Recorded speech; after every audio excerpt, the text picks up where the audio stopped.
Oh my lord, it's such a struggle right now, isn't it? We're alone, we're bored, we miss our loved ones, and man, I would do just about anything for a cocktail date with friends that didn't include the word Zoom. 1 year Corona, it's hot out there, or it's hot in here, more like. I'm guessing that you, just like me, are struggling a bit with keeping up the healthy habit. But luckily, your girl Jenny is here for the rescue. 10 healthy tips that I swear by myself, and some weird ones I found online. Easy stuff that we can change today without making that much of an effort, because trust me, I do not want to put more pressure on anyone right now. This is all about doing ourselves some cozy kindnesses. My first healthy habit is one I've personally always been a huge fan of: going to bed early. There's a luxury of creeping in under the duvet already around 10 p.m, knowing that I can stay up and read for an hour and still get my 7 hours of sleep. Because that's the second part of going to bed early, it means you wake up early. By yourself, without an alarm. This year so far, I've reset my brain to waking up feeling ready for the day at 6 a.m, no alarms. And for me personally, that feels like the perfect daily rhythm, because I get to start working when it's still dark outside, which is so cozy and makes it seem like less work for some reason. But I'm guessing a lot of you are the other way around, the luxury being staying up late and waking up late. Let's do a little vote of who's the bigger crowd, the night owls or the early birds? Now, sitting down at my desk at like 6:30, I give myself half an hour to read. I drink tea, I light candles, I put on a calming playlist, and I read something that aligns me for the day. Something I know will inspire me and put me in the right mood. That's another good thing about waking up early, feeling like I've tricked the system and bought myself so much time I don't have to stress at work. Recommend, recommend. By the way, is this the type of content you're here for? You want more of this type of video? Give me a thumb up if you do, and why not click subscribe if you're new to my channel. You might have noticed that I just said tea, not coffee. This is such a healthy habit and one that I love. Instead of reaching for the old coffee press first thing in the morning, I brew myself a full pot of green tea. My favorite in the morning is to mix a bit of matcha powder into my sencha leaves. The flavor is just like, whew, so potent. I finish the pot in a couple hours and then I straight away brew another one, just re-steeping the same leaves with hot water. So I have a pot of green tea running through my system all morning, which means hydration, antioxidants, and a yummy fucking treat, all in one. And the smell of matcha, who's with me on that? Yum, yum, yum, yum, yum, yum, yum. Maybe my favorite healthy habit tip, the open fridge trick. Okay, say you're tired, you're in a bad mood, you're stressed, and you feel like treating yourself to a little snack to get your energy levels up. There is no way you will start shopping something or heating something or even go to the trouble of rinsing something, right? You want to open the fridge and stick your hand in and grab whatever is easiest to pop in your mouth. So we can set ourselves up for a healthy snacking behavior so easily by simply making sure that there is always something healthy but yummy right in eyesight when you open the fridge. So having a bowl of already rinsed fruit and veggies or nuts or whatever is your jam that just look juicy and colorful and tasty right in front of your eyes, how clever is that? I'm currently obsessed with grapes, but also cherry tomatoes. Oh, okay, a weird one, steamed cold broccoli. Also, have you tried the deliciously Ella energy balls with like a liquid hazelnut center? Oh girl, so gorgeous. Okay, so I said I would only have easy stuff on this list, but this one is anything but. Though it's such an important one, I felt like it deserved a spot on the list. I think that going through all the corona things this past year, one thing that we're learning about ourselves is to recognize what we actually miss about our old lives and who we miss. And to be frank, who we actually wouldn't mind staying socially distant to forever. Maybe you don't have any toxic relationships, but if you do, I bet you can kind of tell. Is there a person that you're, if you're honest, relieved to be away from? Listen, ending relationships are hard, but if someone isn't treating you well, if someone is making you feel bad about yourself and drain all your energy and holds you back from things, then you deserve better. And that's another healthy habit, finding that better person.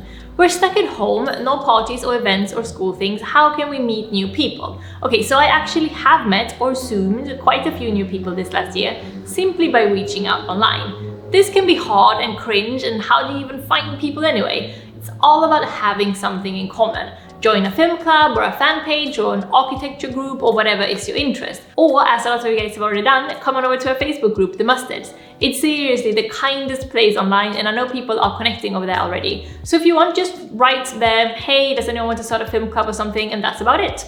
Let's meet some new friends, people. Yes, online, but better than nothing.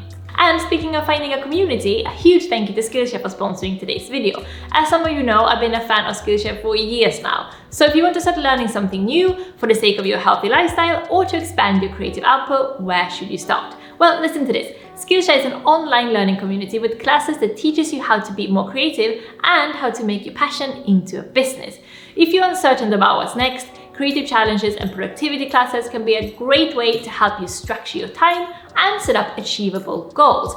At a time when so many important conversations are happening in our world, your voice is more essential than ever. So why not explore some classes to unlock your creativity for social good? I recently took the class DIY Product Photography, Style and Shoot Creative Stills, taught by Rachel Golotta and Daniel Inskeep, photographers at Mango Street Lab, two people I've been following personally for years. They're so talented. So whether you're looking to fend off boredom or focus on self-care through creativity or join a similarly creative community, Skillshare is the place to keep you learning. The first 1,000 people to use the link in my description will get a free trial of Skillshare Premium membership. And after that, it's only around $10 per month. So thank you so much to Skillshare, and guys, let me know which classes you end up taking.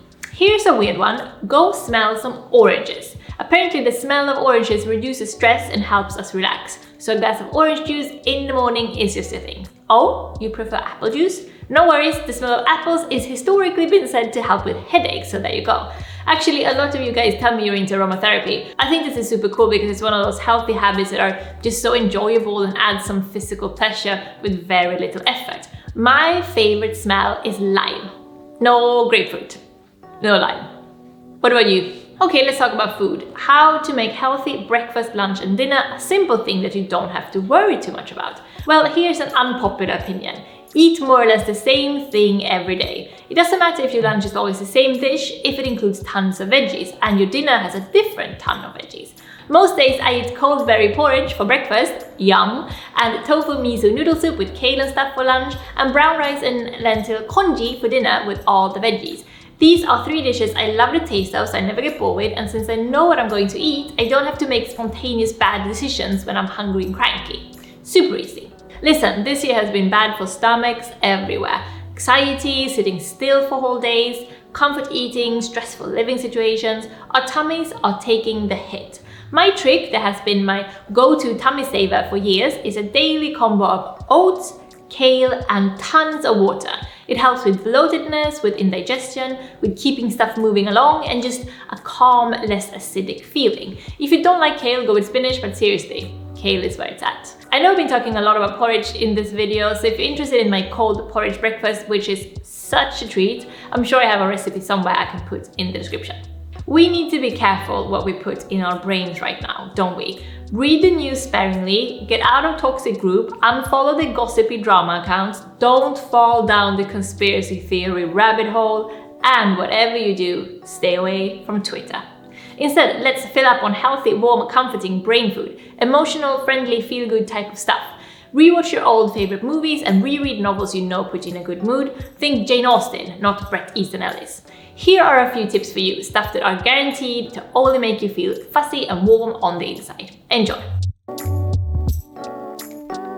And please hit me with your best super friendly movies and TV and books, or YouTube channel and podcast if you have any. We need all the comfort content we can get. Speaking of, we have an episode of the podcast called How I Struggle with Stress, where I talk about when and how I feel the best and worst regarding stressful situations. I'll leave a link below to that. Go watch it and subscribe to the podcast if you haven't already. Did I miss anything? I'm sure I did. Let's talk in the comments. And guys, I feel like we're seeing the end of the tunnel here. Hang in there and be kind to yourself. This is not the time to be perfect. Just do what feels good and makes you happy right now, as will I. And okay, if you want me to feel good, give me a thumb up if you like this one. And don't forget to subscribe if you're new to the channel. See you next week already, or in the podcast on Monday morning, like always. Puss puss and hej då! And he set up the brand Santa Maria, named after the ship that the genocidal slave-owning maniac Christopher Columbus But went also, over it could to also America. just be named after, you know, the mother of Jesus. Yeah. Well, Who the came logo first, is the a mother ship. or the ship? The logo is a ship. Oh, is it though? Yes. Oh no.